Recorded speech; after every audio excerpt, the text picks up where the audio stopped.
Magandang araw! Ilang linggo na lang ay formal nang magbubukas ang pasukan. Ang kagawaran ng edukasyon ay mayroong iba't ibang pamamaraan upang maihatid ang edukasyon saan mang sulok ng bansa. At isa sa mga distance learning modalities ay ang radio-based instruction o RBI. Ano nga ba ang radio-based instruction? Ang radio-based instruction ay isang pamamaraan ng pangmalayuang pagkatuto na kung saan ang mga aralin ay mapapakinggan sa radyo nang sa gayon ay maabot ang mga mag-aaral na nasa malalayong lugar. Bilang tugon sa bagong normal na sistema ng edukasyon, ang SDO Masbate Province ay nakikipag-ugnayan sa mga local radio stations kabilang ang Spirit FM 98.3, El Oro Radio 97.5, Radyo Kahamugaway 106.5, Radyo Kabaguhan 99.1, at Kairos FM 101.1. Kasama natin sila upang maisagawa ang radio-based instruction. Paano nga ba ang proseso nito?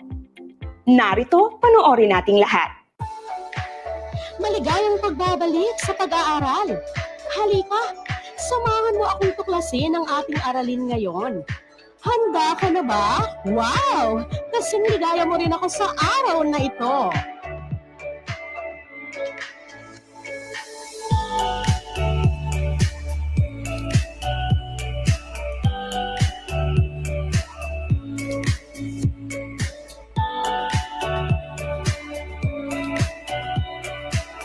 Marami pang mga emosyon o nararamdaman ang inyong matututunan sa darating na mga araw. Sa ngayon, yan lang muna. Magandang araw sa lahat ng ating mga tagapakinig.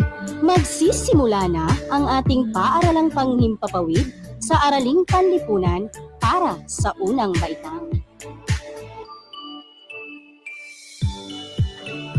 Kung ang lesson ni Ate sa radio, at least mag-guide ang parents. Mas malisod talaga kung wala din si mag-guide. As alternative para sa yan na sitwasyon, okay na lang. Klaro man kanina ang speaker or broadcaster, the teacher, nakasunod siya. Nagagalak akong makasama kayo muli sa hakbang buwan sa kaalaman sa pamamagitan ng radyo.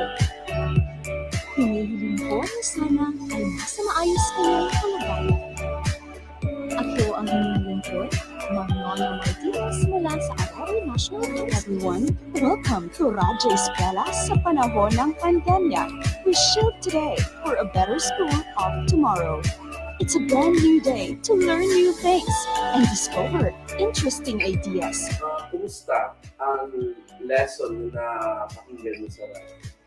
Maayo man, tag dili ka ayo lisod. Sinila siya na guys, kuya tag may pahuway, tag may igasan break time, tag igasan snack time. Nakabulig kay igwa ko na babasan, tag igwa ko na babati sa radyo.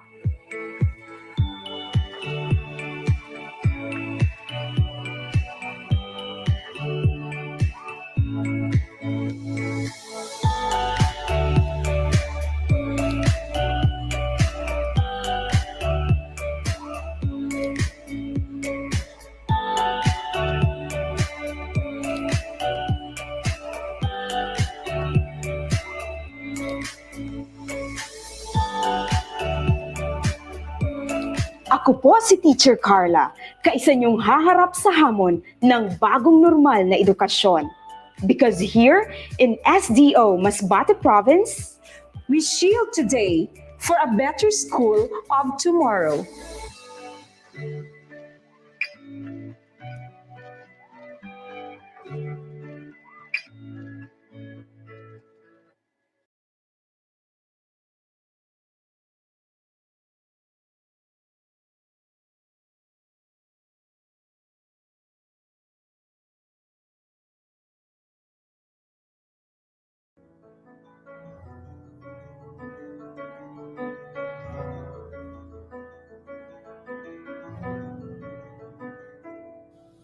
Sawari mo'y nag-iisa, lahat kanya-kanya,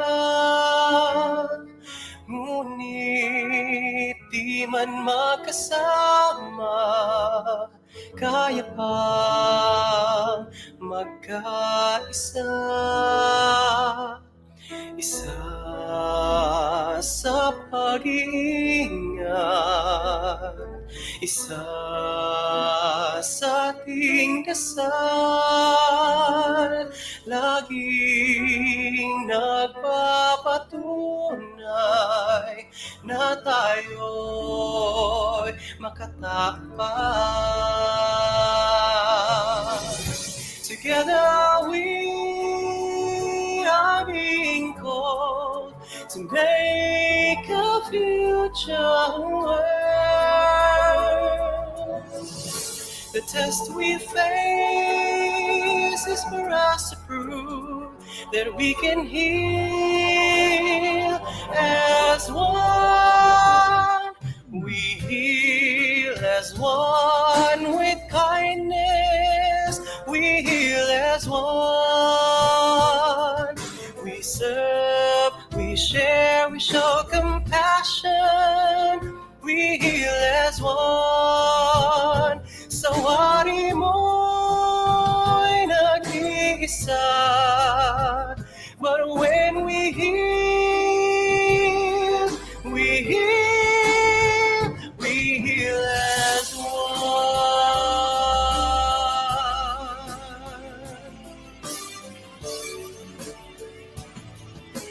Isa sa pag-iingat, isa sa ating dasal, laging nagpapatunay na tayo'y makatao pa. Together we are being called to make a future world. The test we face is for us to prove that we can heal as one. We heal as one with kindness. We heal as one. We serve, we share, we show compassion. We heal as one. Sawari mo'y nag-iisa, but when we heal, yes, we will heal. We heal, yes, we can heal. We heal as one.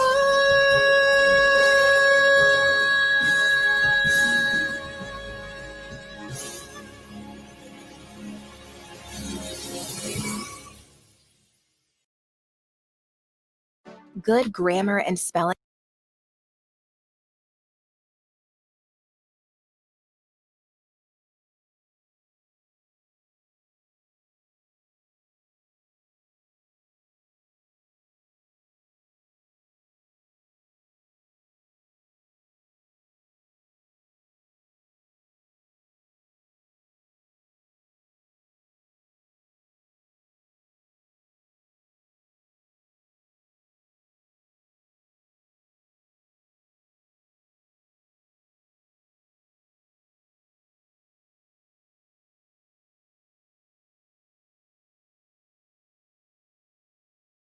T-minus 1 minute.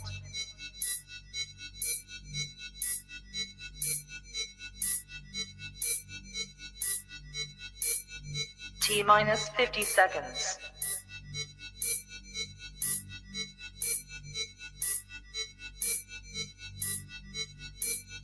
T-minus 40 seconds.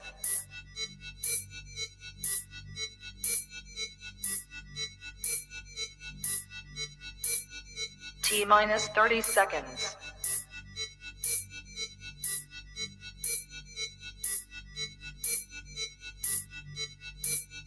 T minus 20 seconds.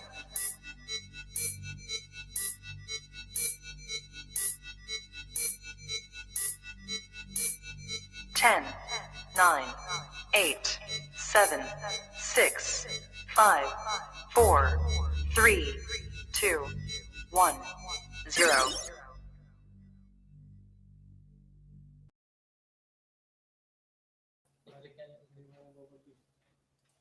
Wala.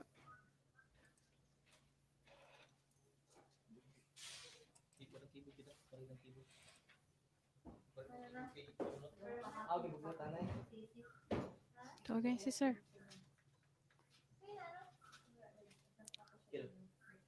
Okay na? Okay. Ano na standby lang internet dito. Diin. Didi. Ako na ba? Chat si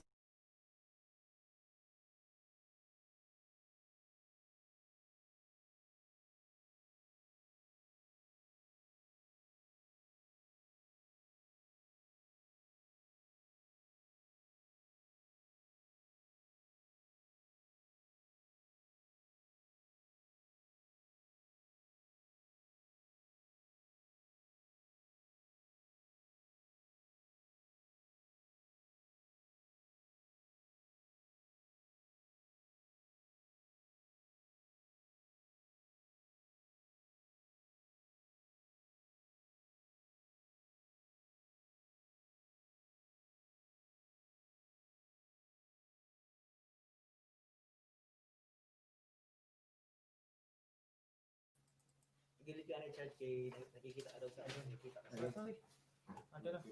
Ano ito? dito. Start na? Start na. Okay, good morning, Masbate. Today is our webinar entitled WASH and COVID-19 Virtual Capacity Building for WINS Coordinator. My name is Dimple and I will be your moderator for today's event. Greetings to Madam Nene Marioles, our Schools Division Superintendent, and to Assistant Schools Division Superintendent, Mr. Raimundo Cantonjos, CESO 6, and Melchizedek Tongko. Greetings also to the Chief of OIC, Mr. Mark Anthony Rupa, and of course to our Medical Officer 3, Dr. Leia B. Pili. Our participants today are 575 elementary and 170 secondary WINS coordinator for the total of 745 participants. By that, we will now start with our opening prayer to be followed by a Philippine national anthem through video presentation.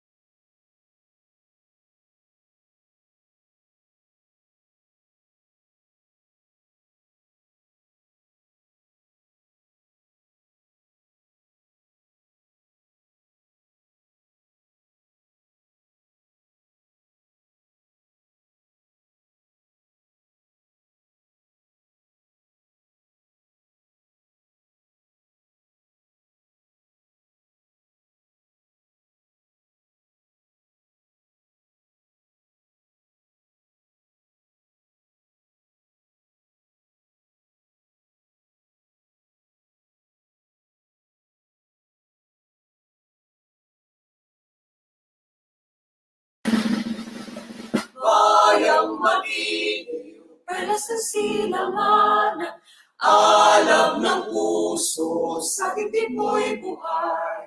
Lupang hinirang, tuyan ka ng pag-ibig, sa manlulupig, di ka pasisigil, sa dagat at bundok, sa simoy at sa langit mong bukaw, may nilagang tula at awit sa paglayang minamahal. Ang isap ng watawat mo'y tagumpay na nagniningning, ang bituin at araw na kailan pa may di magdidiling. Lupa ng araw ng walhati pagsinta, buhay langit sa piling mo. Aming ligaya na pagmamahal.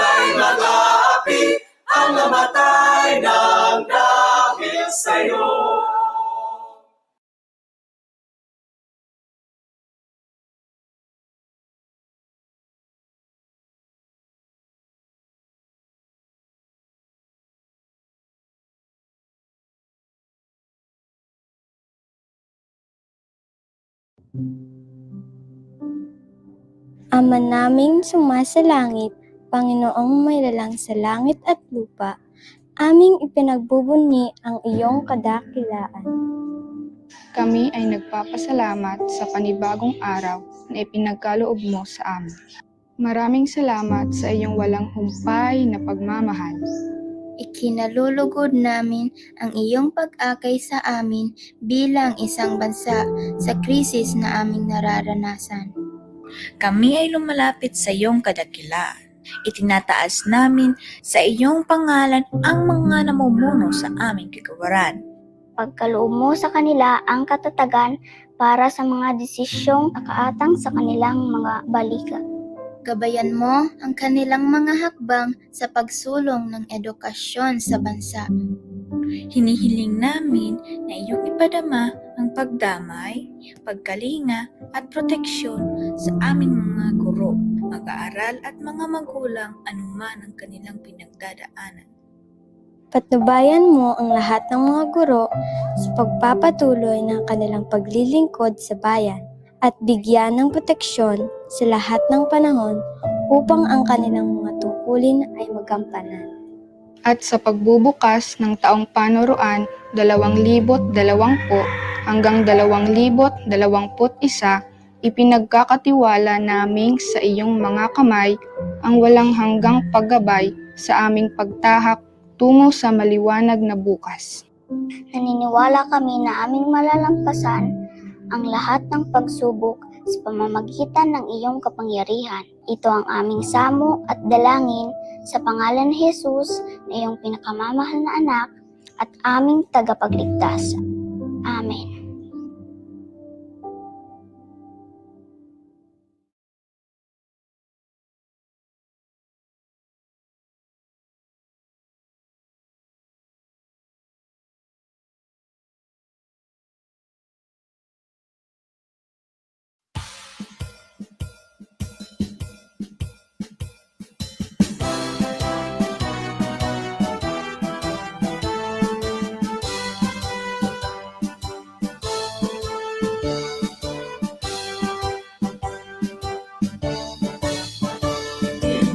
Of a changing world, they're standing tall, adept at dealing with whatever life affords. With the skills, the wit, and wisdom all aglow, they'll find their dreams wherever they behold.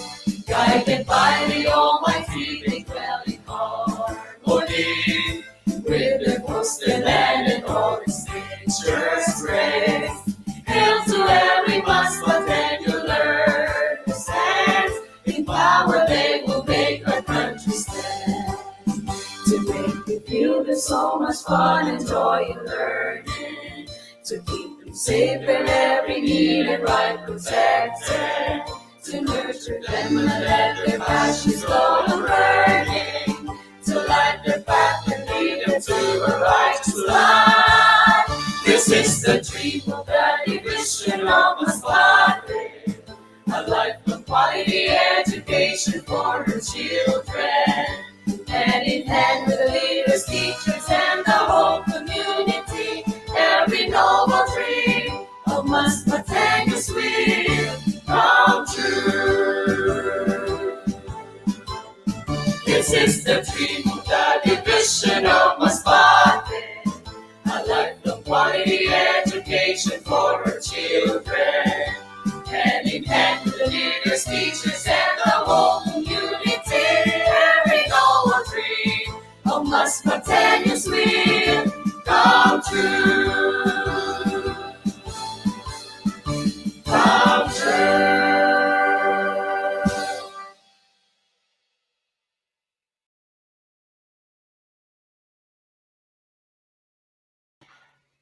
All right. At this point, let's listen to our ever beautiful section head of Health and Nutrition Unit, Dr. Leia B. Pili, Medical Officer 3, for her welcome address.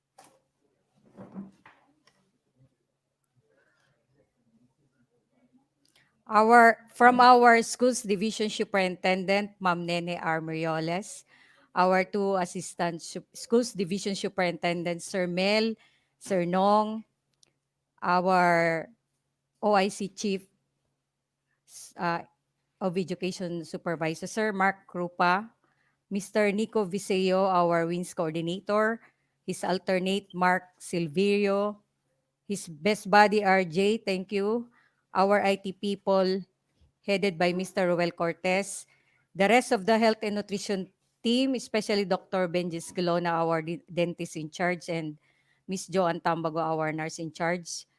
We welcome you warmly in today's virtual meeting of our WINS coordinators. The provision of safe water and waste management is critical for reducing the transmission of communicable diseases and during this COVID-19 pandemic.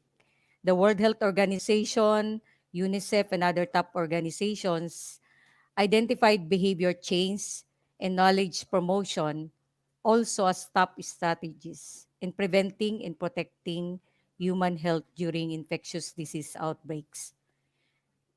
This presents as a challenge, especially here in Masbate, considered as one of the resource-constrained areas.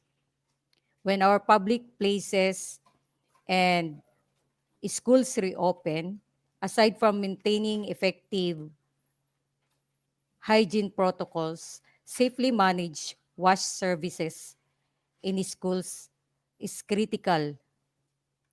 For if not managed, it can decrease or increase, it can increase rather the risk of similar outbreaks.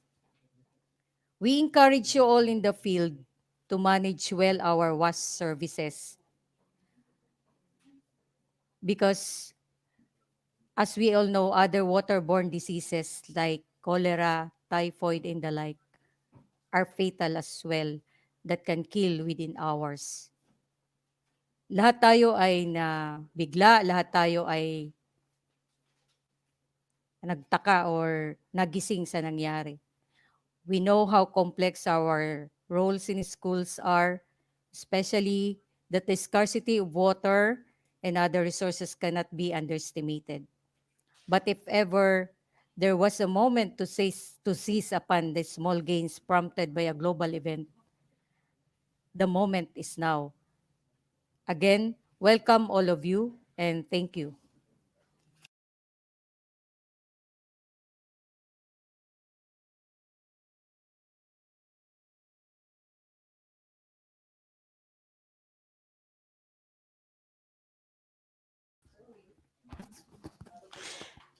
Thank you so much, Dr. Pili, for that warm welcome to all of us. For now, we have the opening remarks. Let's have Mr. Mark Anthony Rupa, our OIC Chief of the SGOD. Good morning, Nurse Dimple, our moderator for this activity. Of course, my respect to our school's division superintendent, Ma'am Nene Rosal Marioles, to our ASDSS, Sir Melchizedek Tongko, Sir Raimondo Cantonos, to the Chief of the Curriculum Implementation Division, Ma'am Dorothy Daniel, to, of course, to my colleagues here in the School Governance and Operations Division. Good morning. So the Department of Education issues DepEd Order number 10, series of 2016, and it is the policy and guidelines for the comprehensive water, sanitation, and hygiene in schools program. And that is for the promotion of correct hygiene and sanitation practices among school children and a clean environment in and around the schools to keep learners safe and healthy. Now, this policy actually aims to ensure correct knowledge and understanding among learners of effective hygiene and sanitation projects. This policy also aims to improve equitable access to safe water, adequate toilets, and hand washing facilities. And also, this policy aims to improve hygiene and sanitation practices among the learners to enable them to develop lifelong positive hygiene and sanitation behaviors. Now, in the expansion of the enhanced healthcare programs, reach and transform it into a more comprehensive program. The department has crafted this holistic program for personal health care and environmental sanitation through a different set of standards for proper and correct health practices in schools. So it goes beyond hand washing, toothbrushing, and deworming, which are the key programs of the enhanced healthcare program. And that is now to cover water, sanitation, including food handling and preparation, hygiene, including menstrual hygiene management, deworming, health education, and capacity building. I know that this topic, the WINS or the Wash in Schools program is not new to our schools, especially to our WINS coordinators, because we already disseminated this program years ago. And through the initiative, of course, of the School Health and Nutrition headed by Dr. Leia Bases Pili, and of course, our WINS coordinator, Nurse Nico Viseo, and the alternate Nurse Mark Silverio, um, this capacity building or actually a reorientation to our schools and WINS coordinator is very much in need, especially in the new normal setting. So I'm very thankful to the initiative of the School Health and Nutrition for coming up this kind of activity to reorient our WINS coordinators. And I know this is very important because Wash in Schools program is one of the priority programs of our schools division superintendent.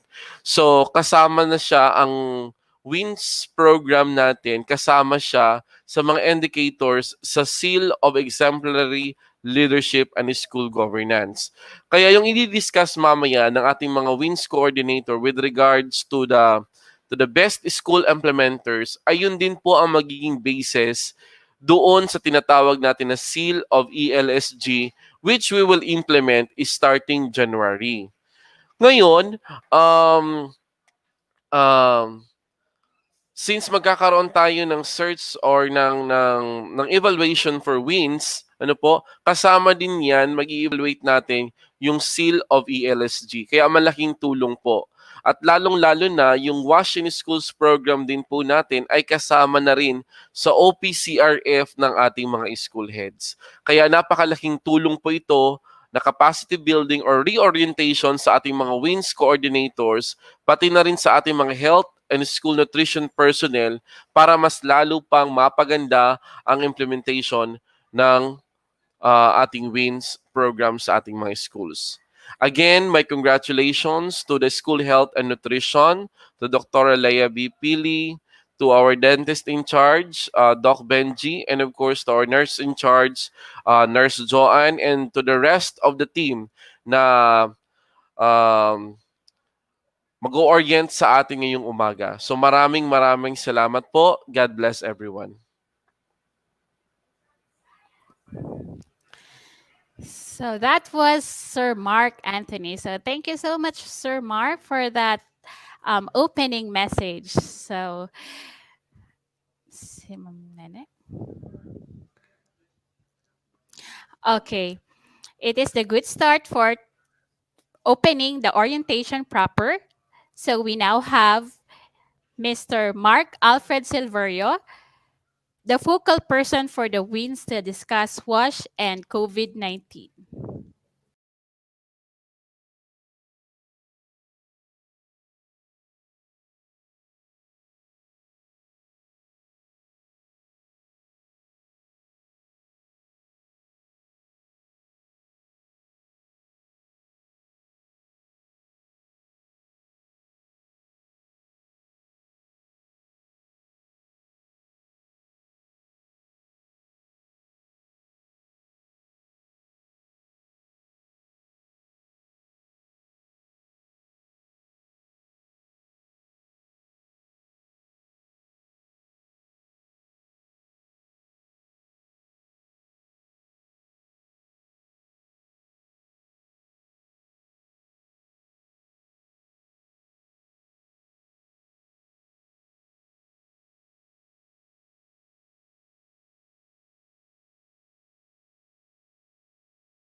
I am Datu, and this is my school, and our story with the 3-star approach for water, sanitation, and hygiene in my school.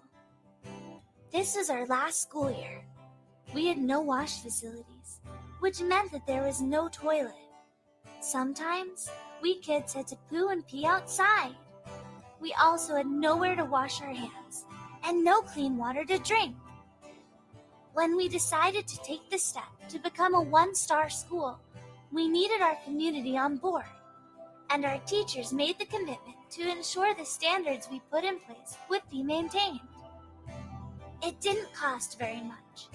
With less than $40 for materials found locally, our community came together to build a group hand washing station in our schoolyard. This meant we could have daily hand washing sessions before lunch, using soap that our local education department gave us a budget for. Our teachers also supervised the daily cleaning of our 2 new toilets, and our families provided us with water bottles to take to school where we could fill them from a safe water supply. When we got our 1-star status, we had a celebration on the 15th of October, which is Global Hand Washing Day, where we received our certificate and our flag, which flies in the schoolyard. On that day, our school and community made a commitment to become a 3-star school in the next 2 years. I've gotten so used to washing my hands at school, I'm washing them more at home too. So does the rest of the family. The Parents Teachers Association approached the local companies and business establishments and fundraised so that we could increase the number of toilets for us and for our teachers too. No more waiting in line. Our school developed a hygiene promoting program, which included installing another hand washing station using tippy taps near the toilets, and we were encouraged to wash our hands with soap after going to the toilet.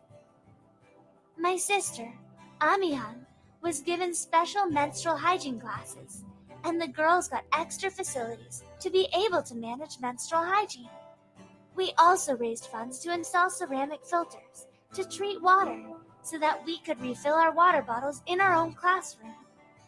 We became a 2-star school and are about to receive more funds to upgrade our facilities, install more toilets, hand washing facilities, and improve accessibility so that Gopal and other children with disabilities can come to our school. Hand washing has become a habit for me and my friends, in school and at home. We also have a strong committee of teachers and parents who make sure that facilities are well maintained and clean. Together, we are working towards the 3-star school status and meet national standards. Let us all support and strive to achieve the 3-star approach so that all children have opportunities to go to school with access to safe water, child-friendly sanitation facilities, and hygiene education.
Quality education requires a healthy and enabling environment. For students to learn, they should have access to clean water, functional toilets, and be able to practice proper hygiene.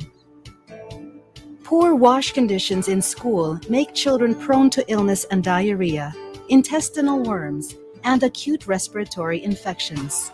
These diseases have serious impact on children's education, leading them to miss school often and affecting their education performance. Access to wash in schools, or WINS, is a right of every child, and schools are responsible in providing a healthy and conducive learning environment.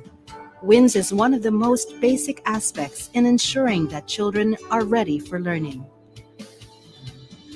By addressing wash in schools, you are helping to prevent hygiene-related diseases, promote positive behavior and life skills, improve attendance and participation, help them thrive and learn better, promote gender equality, and affirm children's right to health and education. Addressing WASH in schools contributes to reaching national and global objectives. It improves health-seeking behaviors, which contributes to health and nutrition for all. At the same time, it helps to keep children in school, ensuring lifelong learning opportunities. In a larger context, WINS contributes to realizing the Philippine government's strategy to accelerate human capital development. At the global level, WASH in schools supports the attainment of two of the Sustainable Development Goals, namely SDG 4, ensure inclusive and equitable quality education, and promote lifelong learning opportunities for all, and SDG 6, ensure availability and sustainable management of water and sanitation for all. To harness these potentials, the Philippine Department of Education released the Department Order No. 10, Series 2016, titled Policy and Guidelines for the Comprehensive Water, Sanitation, and Hygiene in Schools Program in 2016.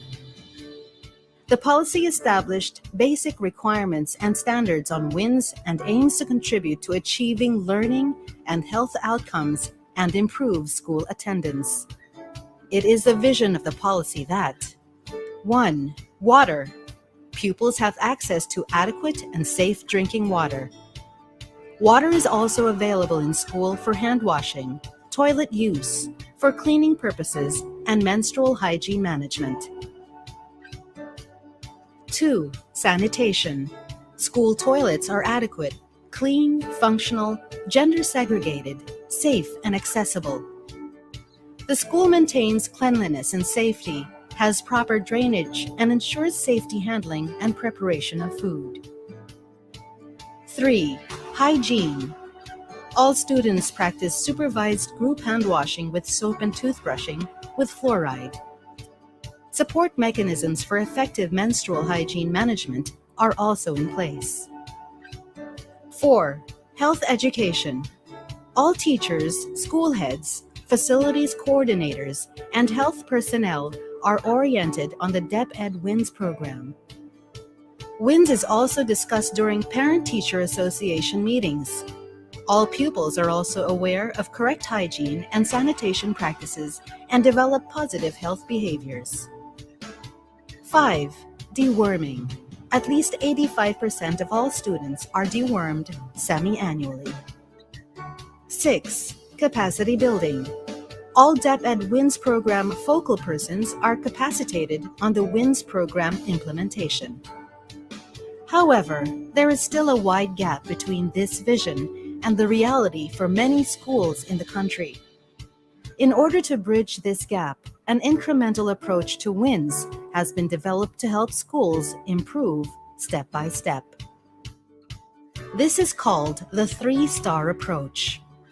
The approach guides and motivates the schools to implement stepwise improvements in their WASH conditions.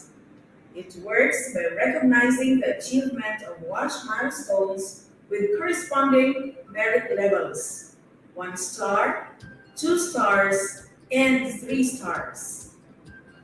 Using only resources available, the school can readily reach the first star level. Reaching the second star would require some form of support from various school stakeholders and external partners. A school which has reached the third star means it has met the national standards.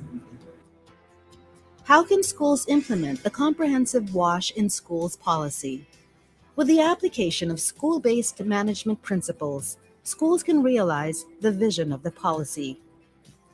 First, schools need to establish a WINS technical working group or use an existing steering structure, such as school governing committees, to take WINS on board. The school head acts as the chairperson of the WINS TWG, and members are the school governing council, education facilities, clinic in charge, canteen manager, if applicable, feeding coordinator, representative of CPC, WASH partners, local government units such as Barangay Committee on Health and Education, and student representatives. The school WINS TWG will be in charge of steering and managing the WINS program of the school. To begin, the WINS TWG has to be familiar with the DepEd WINS 3-star approach. The DepEd WINS 3-star approach is an integrated monitoring, quality assurance, and recognition system which supports data gathering for knowing the state of WINS implementation against the standards, continuous improvement, WINS planning and budgeting, and performance management and recognition. The DepEd WINS standards are divided into 5 areas: water, sanitation, hygiene, health education, and deworming. There are 40 indicators, each defining a level of implementation that corresponds to 1, 2, and 3 stars. Implementing the 3-star approach is done in 5 steps: preparation, self-assessment,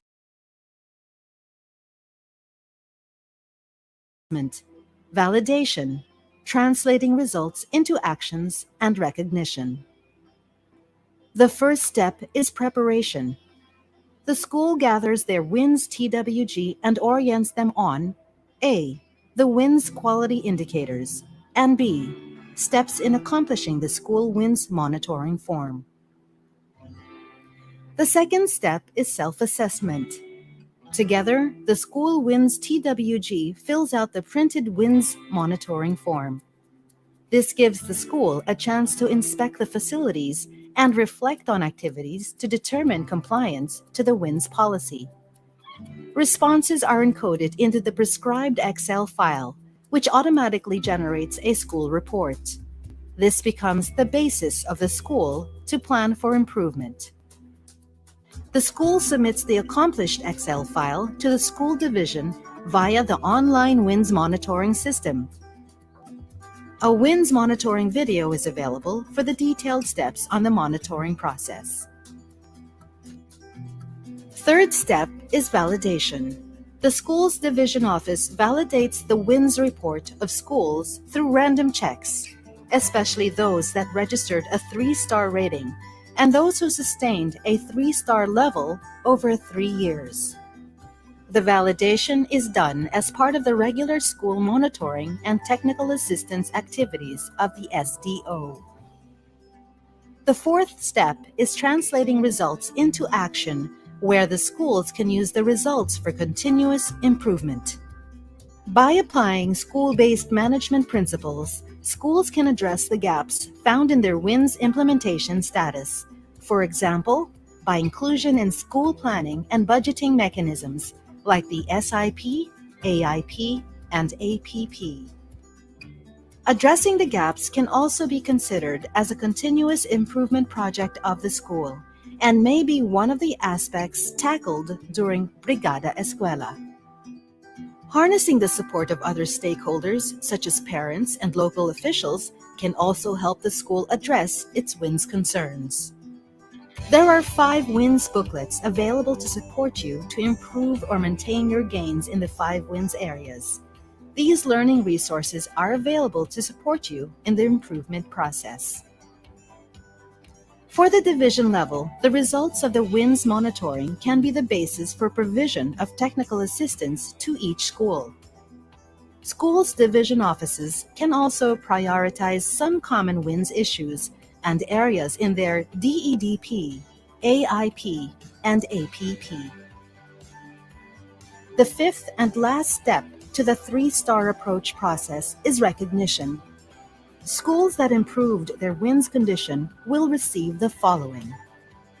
The citation of appreciation is given to schools for improving their level of WINS implementation. This means that they moved from a lower star level to a higher star level. The certificate of appreciation will be given by the school's division superintendent. The recognition award is given to schools that reach the national standards. This translates to reaching the three-star level of WINS implementation. The recognition award will be signed by the regional director. The Seal of Excellence is awarded to schools that have maintained its three-star level for at least 3 consecutive years. This will be issued by the central office.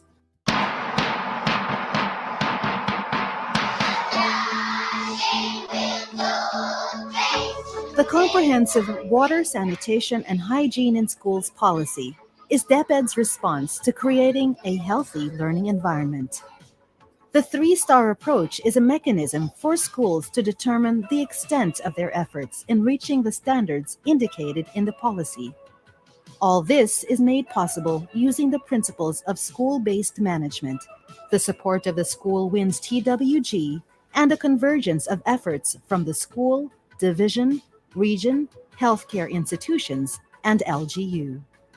If we have clean hands in physical ways or other aspects, then our future will be more secure because our hands influence the state of our overall health.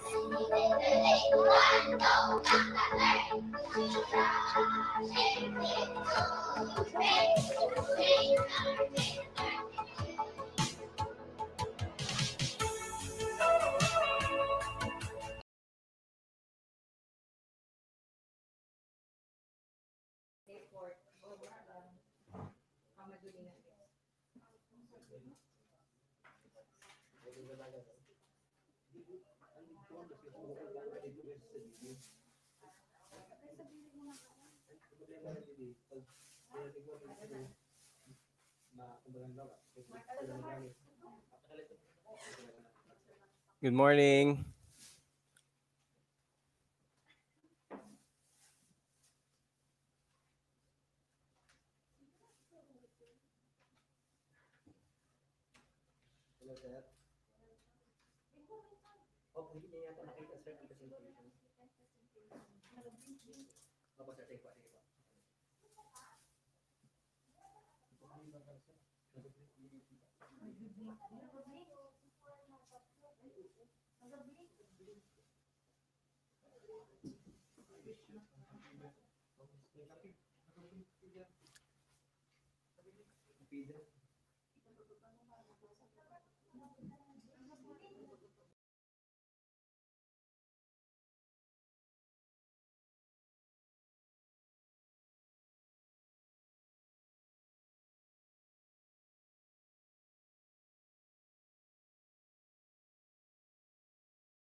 Good morning. My name is Mark Alfred T. Silverio, and I'm your WINS alternate coordinator. So today our topic is about understanding the COVID-19 and what it means for DepEd. So we will discuss about the importance of the WINS program and its relation to the COVID-19 pandemic. So our objectives of the presentation is to describe the links between WASH and the COVID-19 response in the education setting. So delineate the strategic WINS actions at the local level for the COVID response and describe the links of WASH in schools to the broader community response to the COVID-19 pandemic. So WASH and COVID-19. Frequent and proper hand washing with soap and running water is the single most effective way to prevent the infection. Environmental cleaning is an essential component of infection prevention and control measures. So COVID-19 has not been detected in chlorine-treated drinking water, and there is no evidence of fecal-oral transmission of COVID. So safely managing water supply and sanitation remains important to prevent contamination and for public health benefits.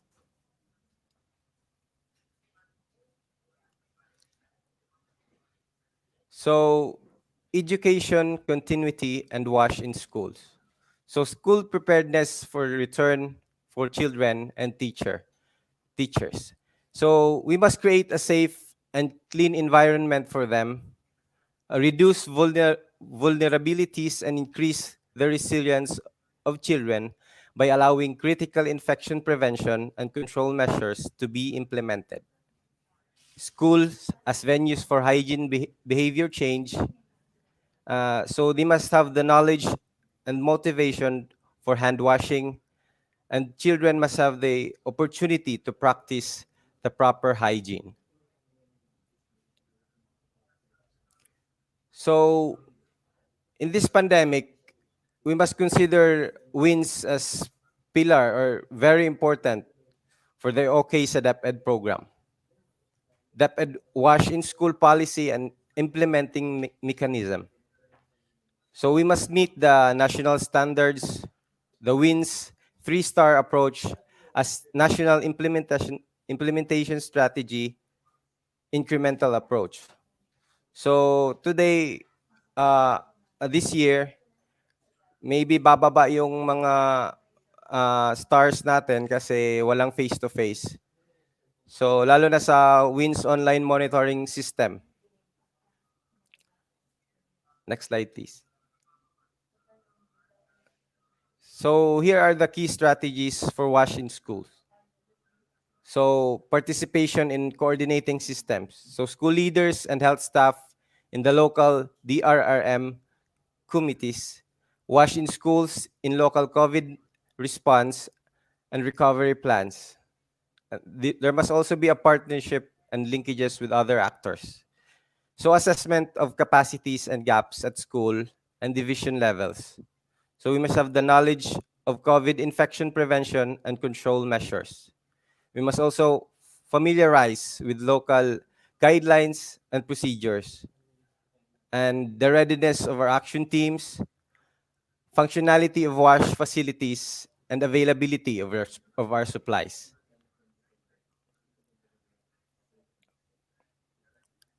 So improvement of facilities, provision of supplies. So we must update the WINS assessment at schools and division levels by using the WINS online monitoring system data for planning and budgeting. So WASH in schools operation plans like daily cleaning and the online and monitoring. So capacity building for managers and implementers. So WASH in schools implementation, hygiene education in the curriculum, infection prevention and control, monitoring of functionality of facilities and practices. So the hygiene facilities, supplies, And the school must focus on the specific gaps like the water supply, the soap availability, or other disinfectants, and etc.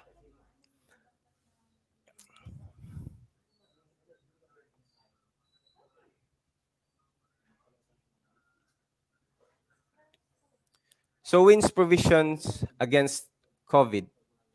So the water. Uh, water, the quality is most important. So the water must be chlorine treated if it is drinking water, and we must have a safe storage and a safe, a clean and dispenser. So the use of personal and reusable bottles is advised or is recommended instead of sharing the drinking cups. So in personal hygiene, daily supervised group hand washing to practice proper hand washing techniques. Individual hand washing with soap at critical times. Hand washing facilities at strategic places. Hygiene lessons and psycho-emotional triggers and visual cues must be observed. Next.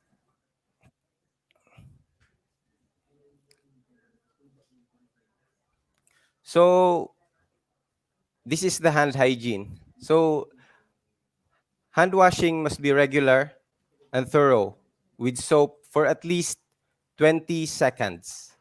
That is the most effective hand washing preventive measure. So if there is no hand washing facility, alcohol-based or hand rub containing at least 70% alcohol for at least 20 seconds is also an alternative. So always wash your hands with soap and water if your hands are visibly dirty.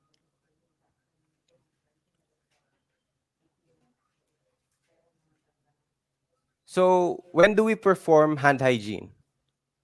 So we will wash our hands after handling of food, changing diapers, using the toilet, sneezing or coughing, treating wounds or cuts, visiting to a public place, or returning from a public place to home, touching animals, disposing garbage, and also handling money.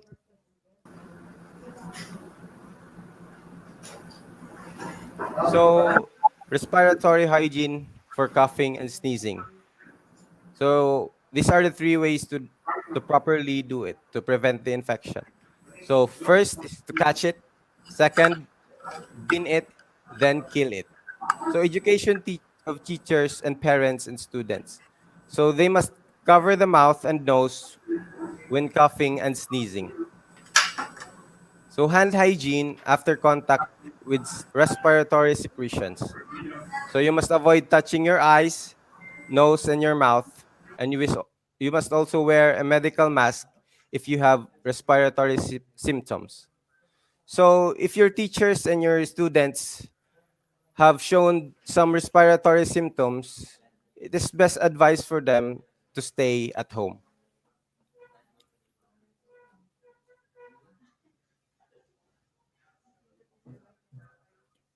So the waste management. So the waste bins must be pedal operated or open waste bins para hindi na natin mahawakan yung basurahan. So bins in strategic places like toilets, classrooms, and other activity areas. So the system for garbage collection and final disposal. First is the sanitation. So we must improve the latrines and adequate number of clean and functional toilets. Waste bin for safe disposal of menstrual hygiene product inside the toilets. Frequent disinfection of toilets and often touched surfaces, proper drainage, and wastewater disposal or treatment. Then the regular proper dislodging of toilets.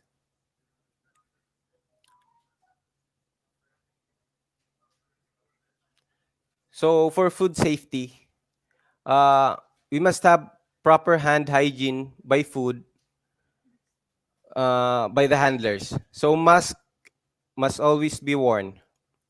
So thorough hand washing, uh, thorough washing of eating utensils, then personal reusable eating utensils. So physical distancing during meals must also be observed. Then the food must be always be warm and thoroughly cooked. So the environmental cleaning. So the cleaners must wear the complete PPEs or proper equipment. The cleaning and disinfection schedule, cleaning and disinfection of often touch surfaces. Example, the doors, handles, the writing desk, lunch tables, classroom and toilets, and etc.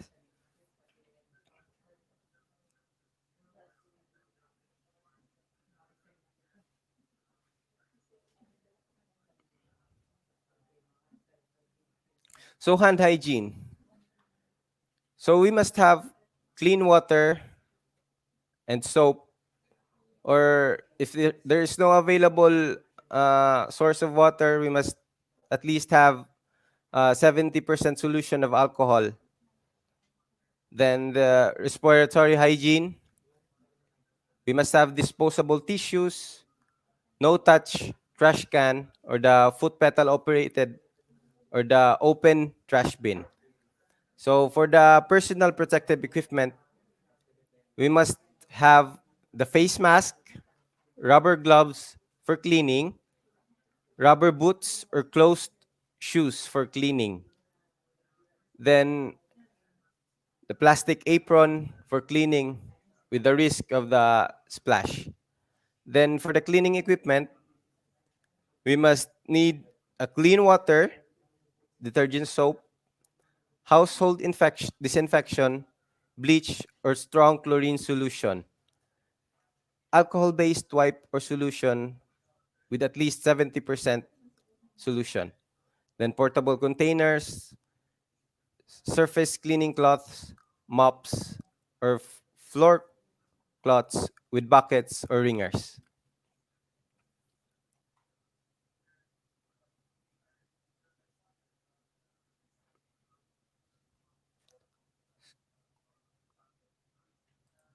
So these are the proper equipment or the PPE for sanitary staff. So for cleaning staff of health facilities and staff handling remains of COVID patients, full PPE is required.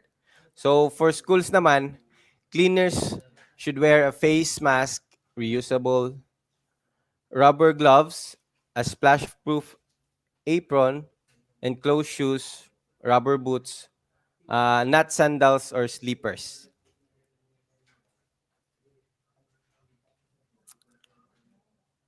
So, in cleaning refers to the removal of germs, dirt, and impurities from the surfaces. Cleaning does not kill germs, but by removing them. So it only lowers the risk of spreading the infection and its numbers. While disinfecting naman refers to using chemicals to kill germs in surfaces, but it does not necessarily clean dirty surfaces or remove germs. But it kills germs on a surface after cleaning. So it can further lower the risk of spreading the infection. So these are the disinfection solution sample. So liquid bleach with 5% available chlorine and the chlorine powder or tablet with 65 available chlorine. So you can just next slide, sir. So clean and disinfect frequently touched surfaces and objects daily. So this must be applied in all setting, not only in our school. So we must use detergent or soap and water prior to disinfection. Spraying of cleaning or disinfectant solution on a surface is not recommended. So we must use a pump action containers that dispense liquid to apply prepared cleaning or disinfection surfaces.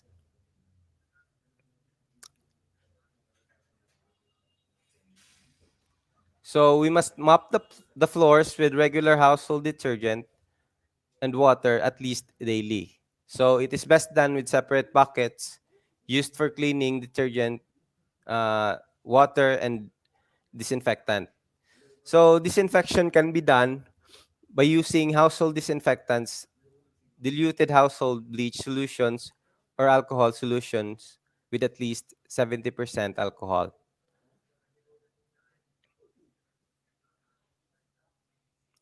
So the general misting and outdoor spraying. So COVID-19 is not an airborne virus. So droplets that may contain coronavirus do not remain in suspended air. So spraying to kill virus in the air is not needed at this time. Spraying can only cause any pathogens to be dispersed further from the direct application of spray. So spraying disinfectants over a large area and repeatedly may cause only environmental pollution and should be avoided.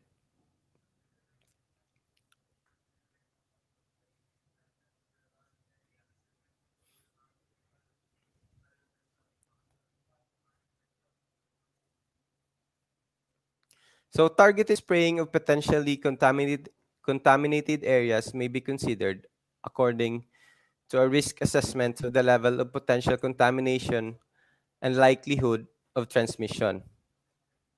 Solid waste collection or storage areas in its immediate premises. Areas where there are uncollected or accumulated solid waste, like the outdoor premises included commonly touched surfaces of authorized public places or areas where people commonly stays or gathers or passes. Then the common access to roads or hallways or corridors leading to and from authorized open area or public places allowed to operate. For example, the markets, groceries, the pharmacy, the bags, entrance and exits, gates or passageways and transports or stops. So care must be taken to prevent the direct exposure of the public to the disinfectant application. So misting and spraying of individuals. So the spraying of individuals or groups is not recommended under any circumstances. So spraying an individual or group with chemical disinfectants or detergents is physically and psychologically harmful and does not limit the spread of the COVID-19 virus. So even if a person is infected with COVID-19 virus, spraying the external part of the body does not kill the virus inside the body and may only worsen the clinical condition of the individual. Spraying or misting of the key workers wearing a complete PPE may be undertaken if deemed necessary as an additional IPC measure.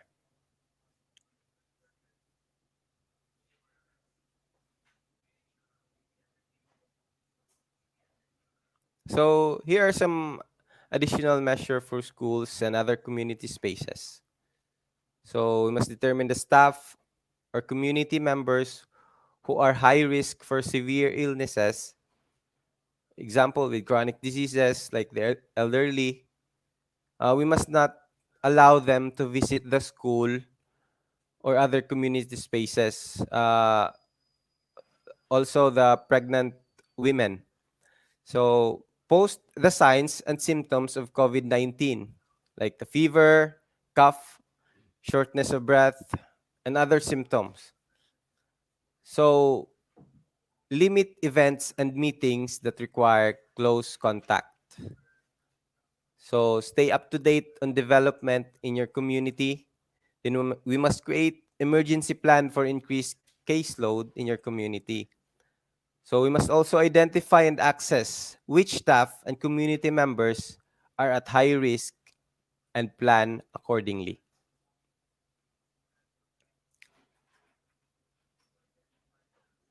So here are the resources on the WINS and COVID IPC.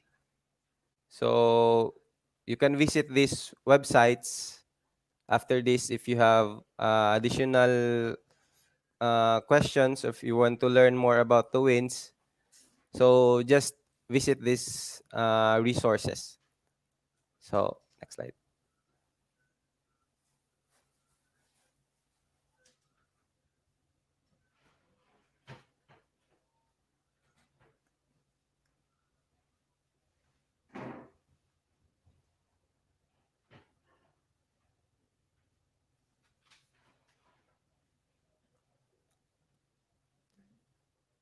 So before I end my presentation, there are here, I will be presenting some videos for additional information on how to improve the WINS program in your schools.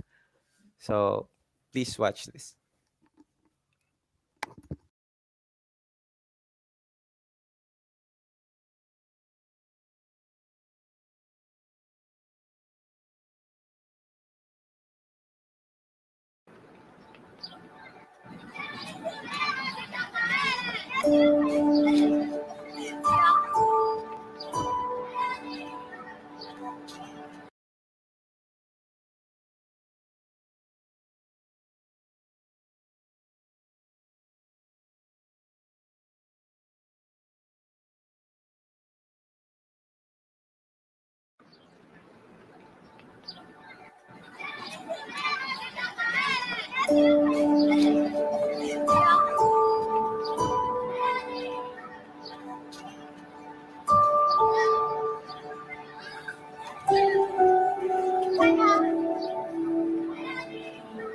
Ang mga bata kasi, madaling magkahawahan yan. Napakahirap pa naman magkasakit. Hindi sa lahat ng oras may pambayad ng ospital o pambili ng gamot. Paano nangyayari yun? Sira na budget. Kadalasan kasi ang nangyayari, isang gulang ang nagkakaroon ng regular check-up. Pag medyo malaki na, wala na. Kung kailan nagkakasakit, tsaka lang dinadala sa doktor. So tuloy, hindi na monitor kung tama ba ang timbang nila sa gulang nila. Ang nangyayari kasi, dinadaan na lang natin sa tingin. Kung sa tingin natin, mataba, malusog. Kung walang CR sa school, paano kung naiihi o napupupo? Hihintayin pa nila yung uwian? Paano makakapag-concentrate sa lesson? Pag nasa school na yung mga anak namin, hindi na namin monitor, hindi na namin sila mabantayan sa loob ng school. Kung ano-anong hinihipo, kung ano-anong hinahawakan, kung sino-sinong mga kalaro, yan ang nagdudulot sa kanila ng sakit.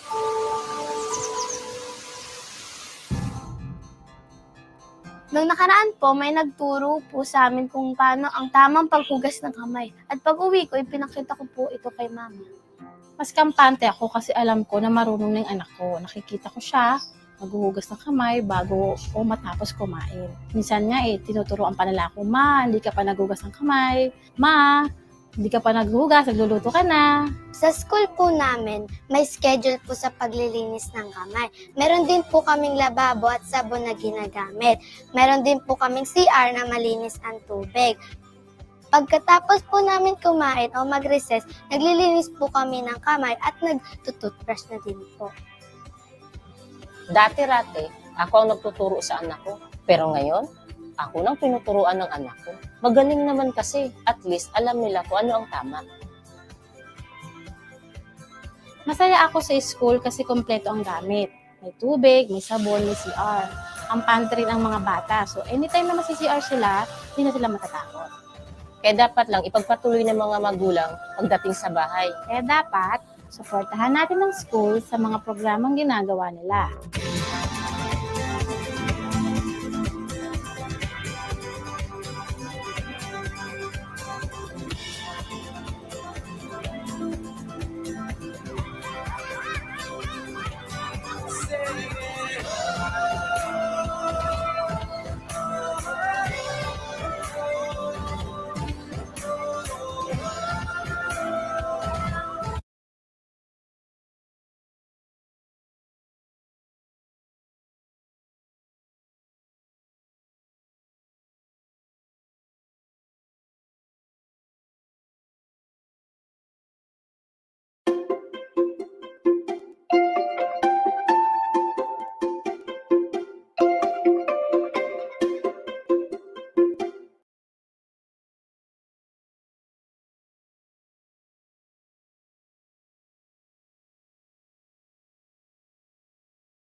Okay, so when I arrived here in Bago City Elementary School, meron talagang mga problema.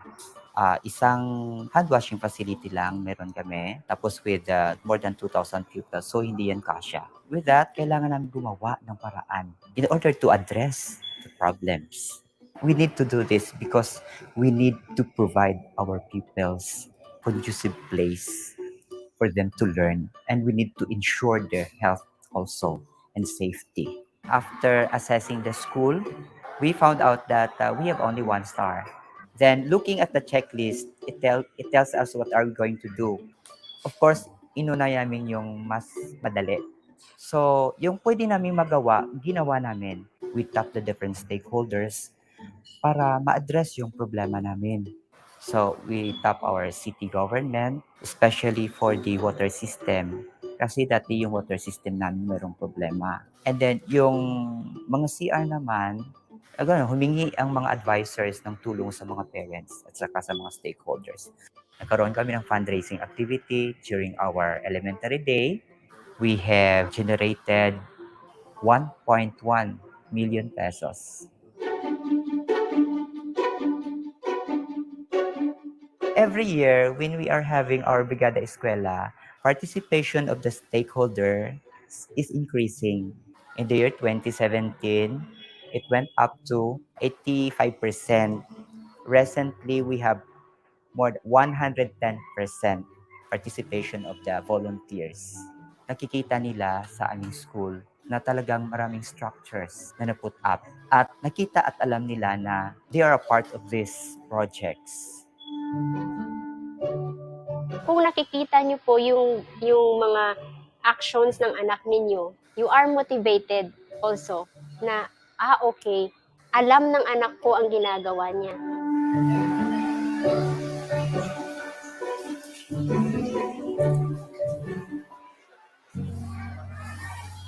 Hindi naman lahat ng mga teachers ay mag-a-affirm sa akin. So, I set myself as an example. So, kahit ang iba hindi nagko-cooperate sa akin, pero ginawa pa rin. Okay, gawin natin to. And at first, there are 80% who have truly embraced the WINS program, and 20% sabihin natin na hindi pa masyadong naintindihan ang program. Pero hindi doon nag-stop yung pag-encourage namin sa mga teachers.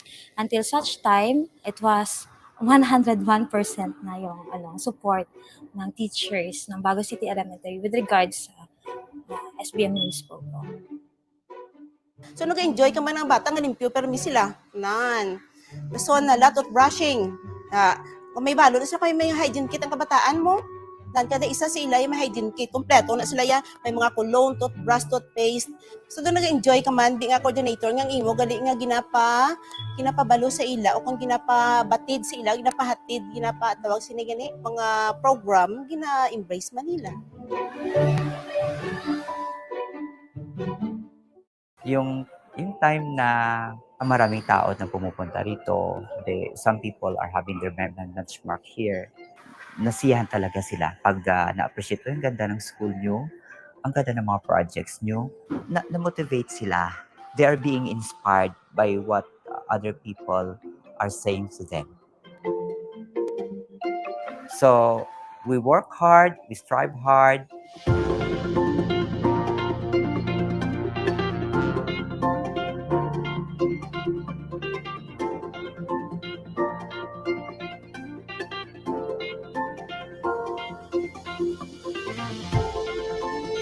This time, we have the 3 stars now. We achieved the 3 stars. Kailangan i-sustain ito. That's why I'm assigning different tasks to other teachers, because I believe that when I will be assigned to other schools later, so at least they would know what to do because they are empowered already.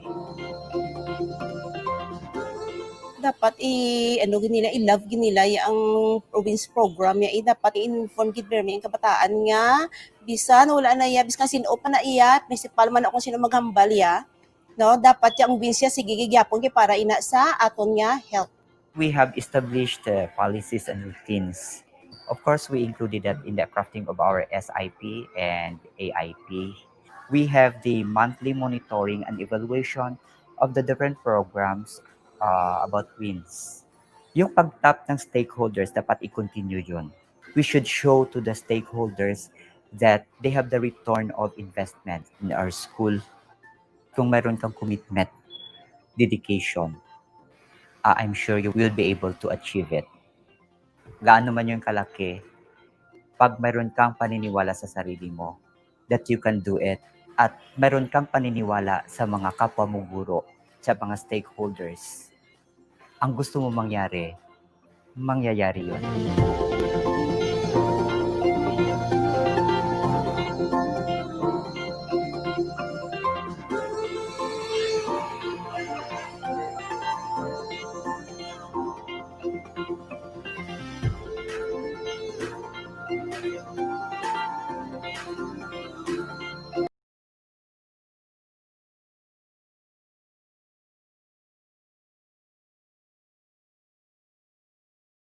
Mark Silverio, and he emphasized the importance of the proper hand washing and sanitation in our school, because that is the sole factor that will combat us in the COVID-19. So thank you so much for that information, Mr. Silverio.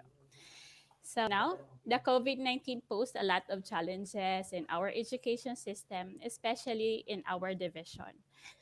There are a lot of challenges like printing, we don't have face-to-face, the worries and anxiety and catching up the virus, and also the weather that we just have done with the Bagyong Rolly, Bagyong Shoni, and Tonyo, where in fact we have delays on the delivery of learning modalities and also the WINS project that has been destroyed by this weather.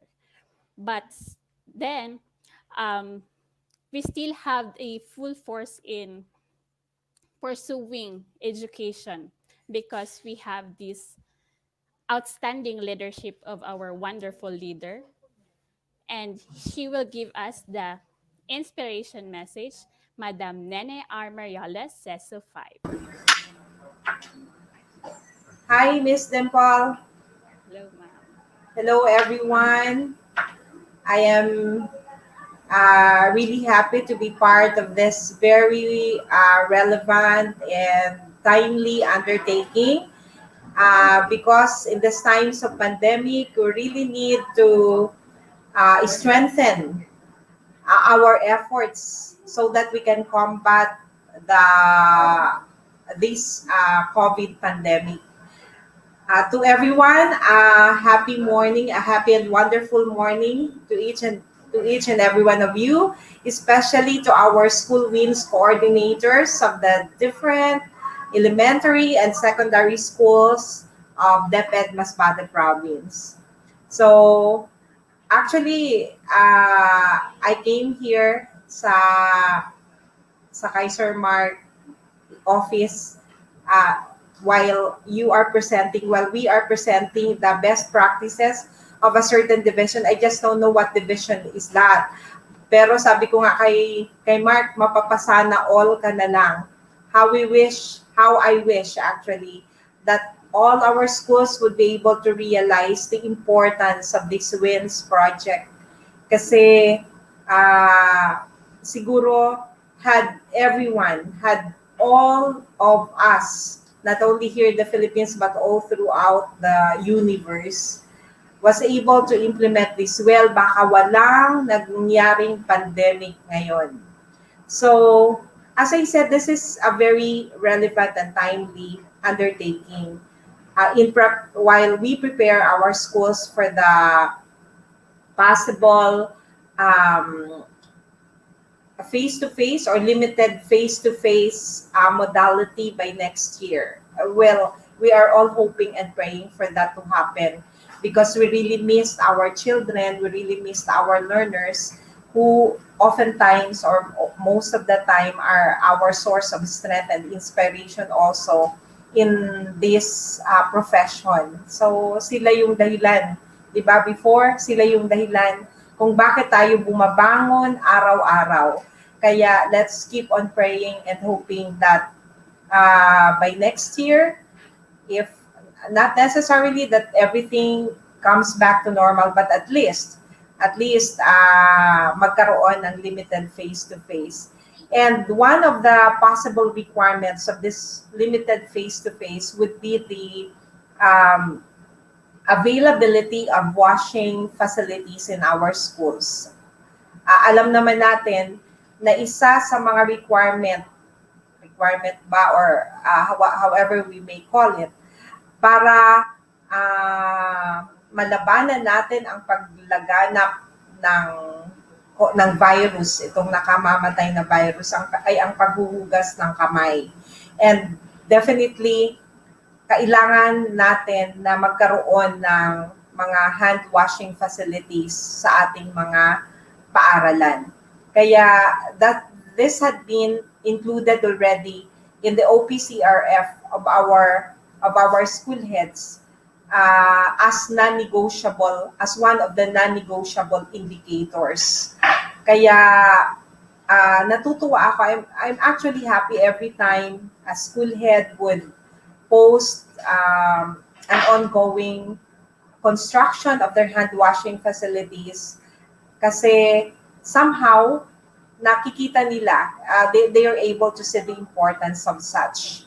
And if you just look at or if you have just watched and put to heart yung mga nakita nyo kanina sa video, then hindi na kailangan na magsalita pa ako dito ngayon. But of course, I would just like to motivate and inspire you na even in our own little way, siguro sasabihin ng mga WINS coordinators na minsan it would really depend on your school head, on the leadership of your school head also.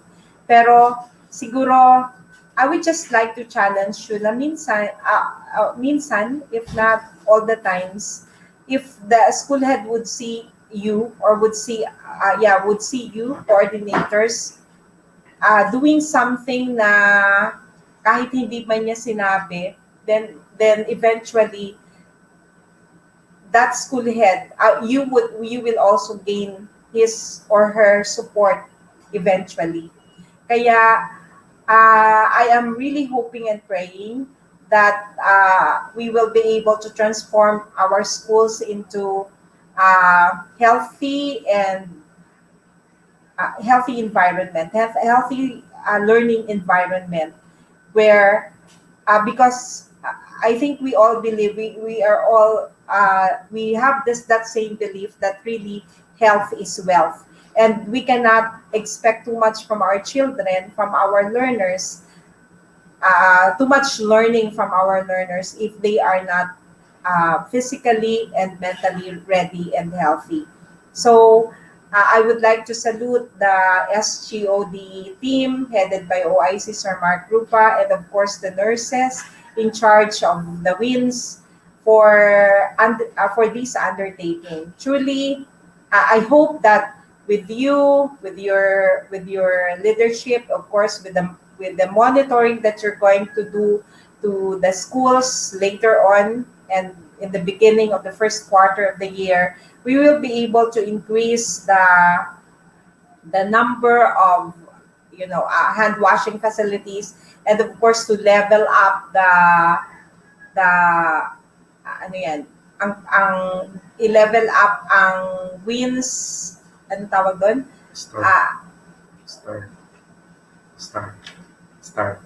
WINS star ng mga schools natin.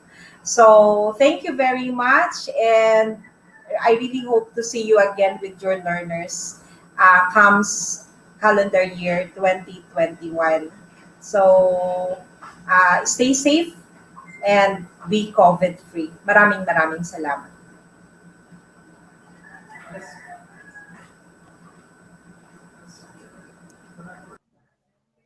Wow, that was an inspiring message of Madam Nene Morioles. Thank you for motivating us again for this WINS program. So we're looking forward again for the face-to-face learning modality next year. So At this juncture, I'm giving you our focal person, Nurse Nico Viseo, for giving us the guidelines and indicators of best implementers in WINS program.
without compromising the three-star approach.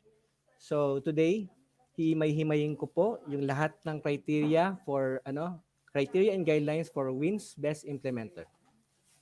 So next slide, sir.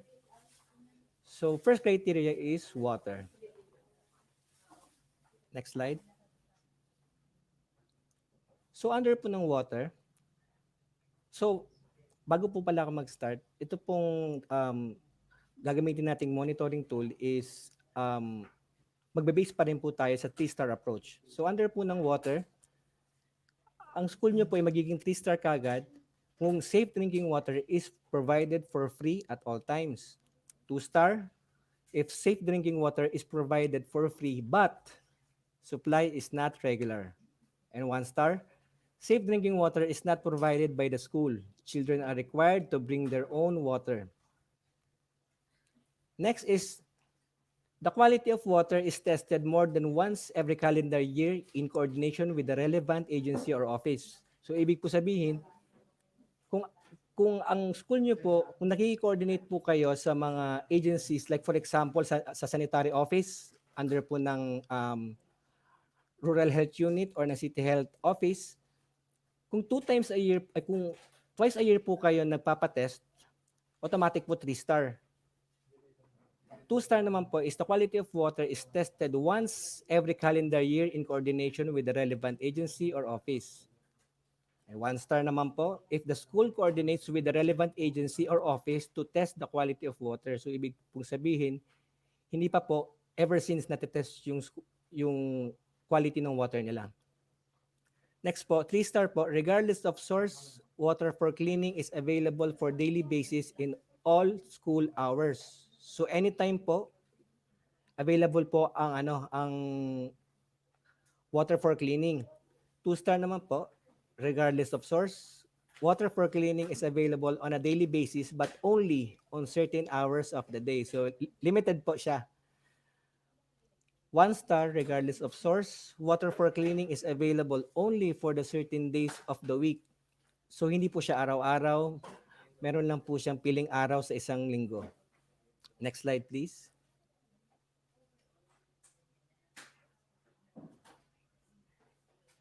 Next slide. So next criteria po is ang sanitation. Next slide.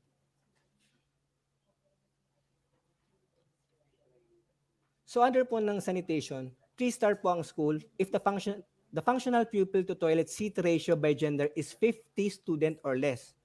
So for example, ang census ng learners nyo is 200 sa school nyo. 100 sa male, 100 sa female. Kung ang school nyo meron pong tig-galawang gender segregated CRs, automatic po 3-star na po kagad kayo sa factor na pong ito. 2-star naman po if the overall pupil to toilet seat ratio is 1:51 to 100 students and there are more than 2 functional and clean toilets that are gender segregated as needed based on enrollment. 1-star naman po is the overall pupil to toilet seat ratio is 101 students or higher and there are at least 2 functional and clean toilets that are gender segregated. So hindi ko na po masyado i-explain kasi very self-explanatory naman po siya.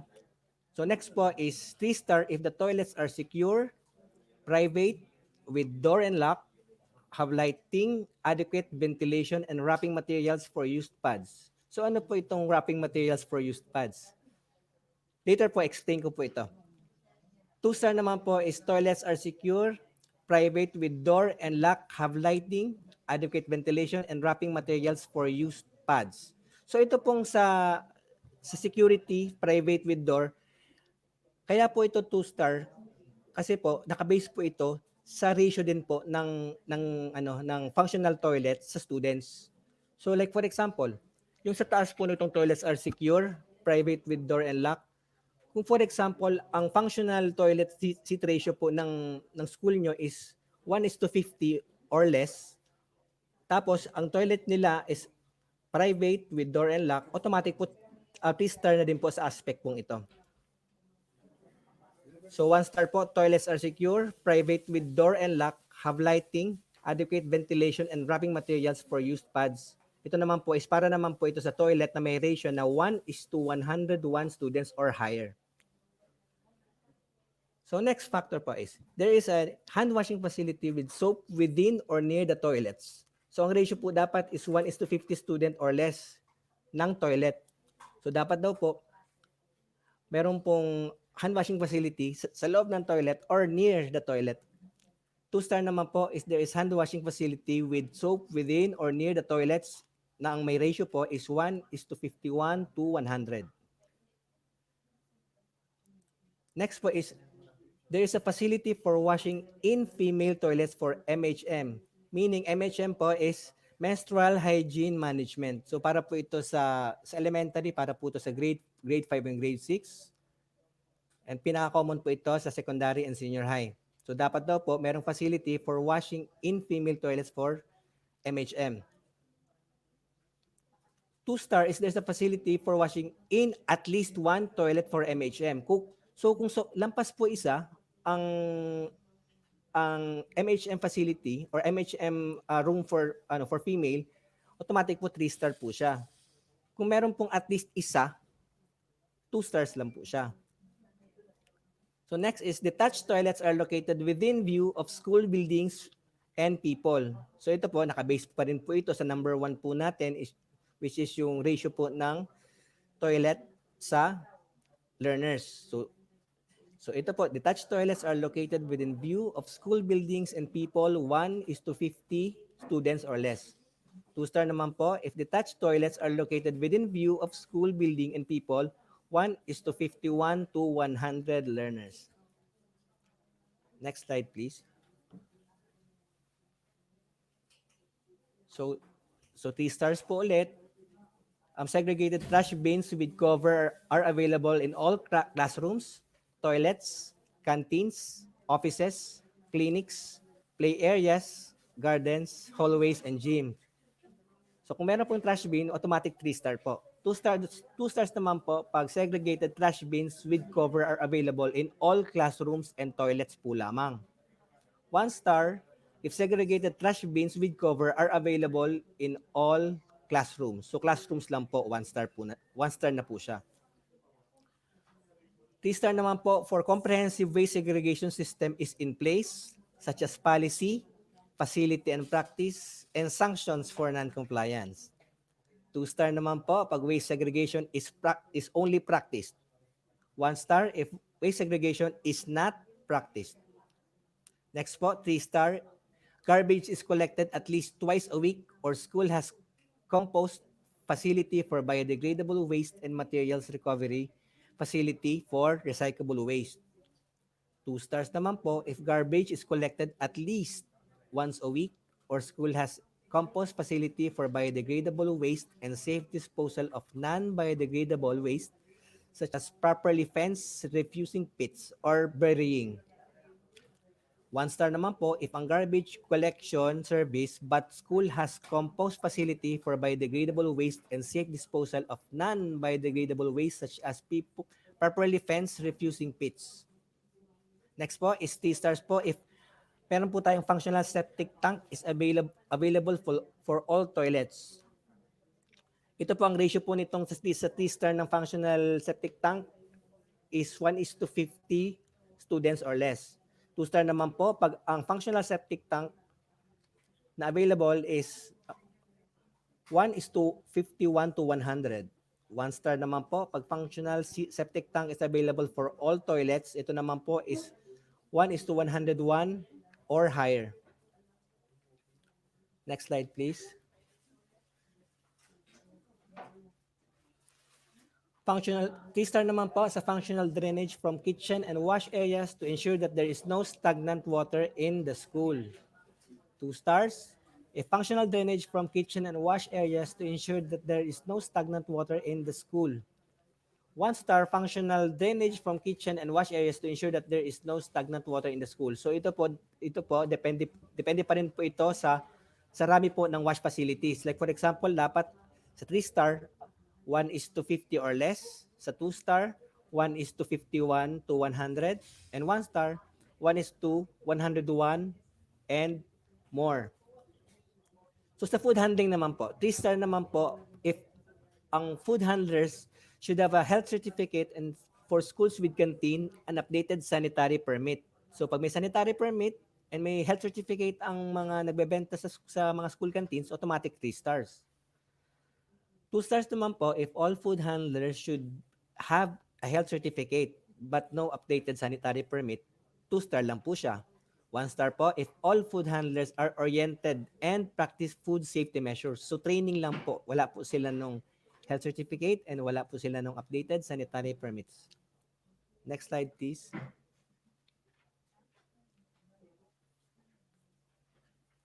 So next criteria po is hygiene. So sa hand washing facility, 3-star po if pupil to group facility with soap ratio is 1:100 for one shift. 2 stars if pupil to group hand washing facility with soap ratio of 1:200 for one shift. 1 star, at least one functional group hand washing facility with soap. So sa regular supply of soap po, 3-star po if regular supply of soap for hand washing, kung ang hand washing facility is 1:100 for one shift. 2-star naman po kung merong regular na supply ng soap for 1:200 for one shift. And 1-star naman po kung merong regular supply ng soap for a hand washing facility. So sa sanitary pads naman po, 3 stars po siya pag sanitary pads are accessible in the school. 2 stars, sanitary pads are accessible in the school. So ito po, magbabari po ito based po kung ilan po ang MHM or ang menstrual hygiene management facility ng school. Parehas po na sinabi ko kanina, kung ang MHM is more than 1 sa isang school, automatic 3 stars siya. Kung meron siyang at least 1, 2 stars, and pag wala, no star siya. There is information on proper disposal of sanitary pads in the girls' toilet. So paano po ba ang proper disposal ng sanitary pads in the girls' toilet? Actually, yung kanina pong minention ko na wrapping, dapat mag-provide ang school ng mga wrapping materials. Pwede pong gumamit ng used newspaper. Tapos yung mga used sanitary pads or tampons, hindi po siya pwedeng i-direktang itapon sa basurahan or sa lahat ng basurahan. Kailangan po muna siyang i-wrap ng wrapping material or yung used newspaper or used paper, saka po siya pwedeng itapon. So 3-star naman po ulit, there is information on proper disposal of sanitary pads in the girls' toilet. 2-star if there is information on proper disposal of sanitary pads in the girls' toilet. Sa 2 stars naman po, nakabase po to kung merong at least 1 MHM facility ang school. And 1 star po is disposal of sanitary pads in the girls' toilet. So ang 1 star po is hindi po siya MHM, kundi girls' toilet lang po siya. DepEd approved IEC materials on menstrual hygiene management for teachers and students are available. 3-star po kagad dyan. 2 stars, DepEd approved IEC materials on menstrual hygiene management for teachers are available. 3-star, there is a rest space or changing room for MHM that is secure, private, and comfortable. So not necessarily in the CR. So separate po siya, separate space for or changing room for MHM. Next slide, sir.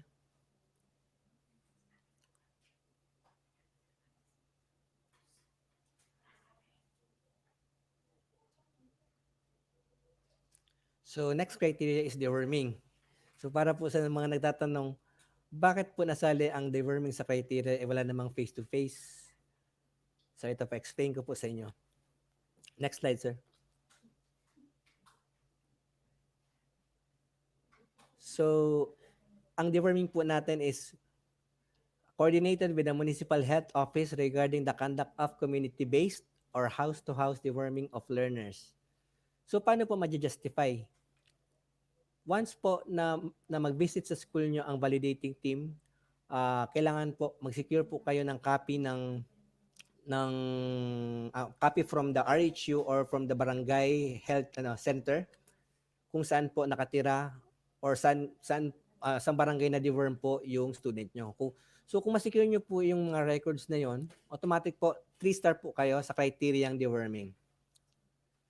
Next slide, please.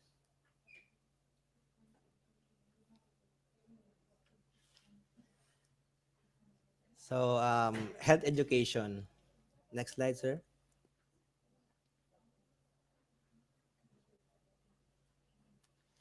So sa health education, 3-star po, 3 stars if IEC materials are present in classrooms and strategic places, like for example, canteen, play areas, toilets, hand washing facilities, etc. 2 stars if yung IEC materials are present in classrooms and strategic places, like canteen, play areas, toilets, and hand washing facilities. 1 star po if IEC materials are present only in the school board or wall. 3 stars po kagad pag available WINS learning or instructional materials in support of teaching WINS in the K-12 curriculum. Next slide, sir. So ito pa other component para po itong plus factor. Next slide, sir. So ito po, automatic 3 stars po pag meron po kayong installed hand washing facility at the entrance of the school. So ito po ang basis po natin ito is yung sa DepEd Order number 14 series of 2020.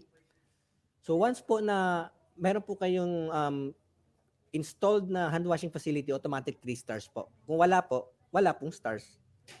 And 3 stars po ulit if there is a WASH strategic plan in response to COVID-19. So ang school nyo ba or ang WINS monitoring team nyo ba is gumawa po ba kayo ng strategic plan pag start po ng releasing ng modules? So kailangan pong so malalaman po yan ng validation team. So next slide, sir. Don't let what you can stop do. Sorry. Don't let what you can't do stop you from doing what you can do. By John Wooden. So with that, kung meron po kayong mga questions, mag-comment lang po kayo sa comment box and I'll get back to you siguro this afternoon. Tapos para po sa mga magre-request nung copy nung monitoring tool, magpo-provide po ako sa mga school nurses po ninyo. Magbibigay po ako sa kanila ng copy. So with that, thank you very much for attending and God bless you all.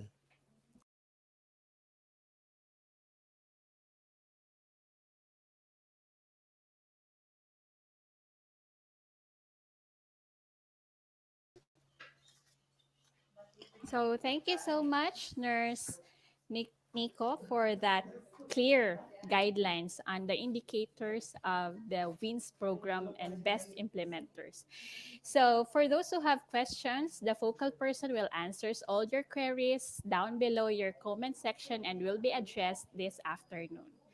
And now to formally close this activity, I would like to thank everyone for the precious gift of time allotted to us.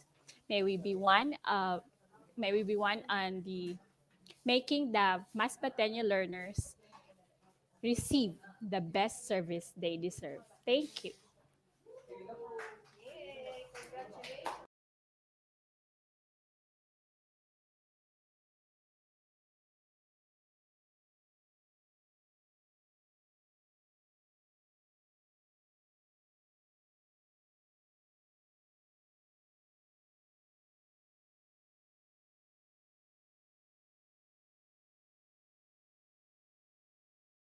Kasi madaling magkahawa. Ang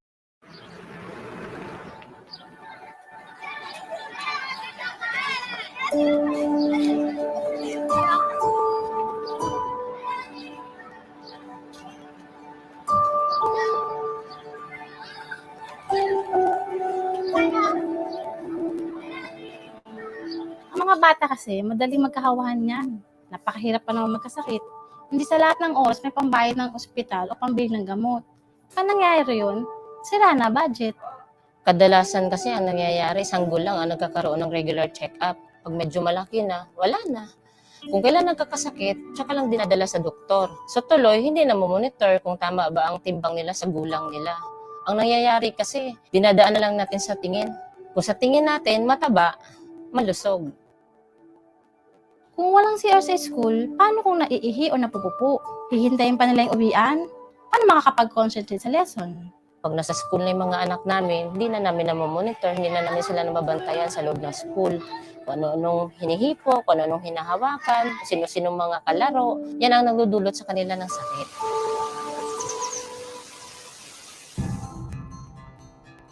Nung nakaraan po, may nagturo po sa amin kung paano ang tamang paghugas ng kamay. At pag-uwi ko, pinakita ko po ito kay mama.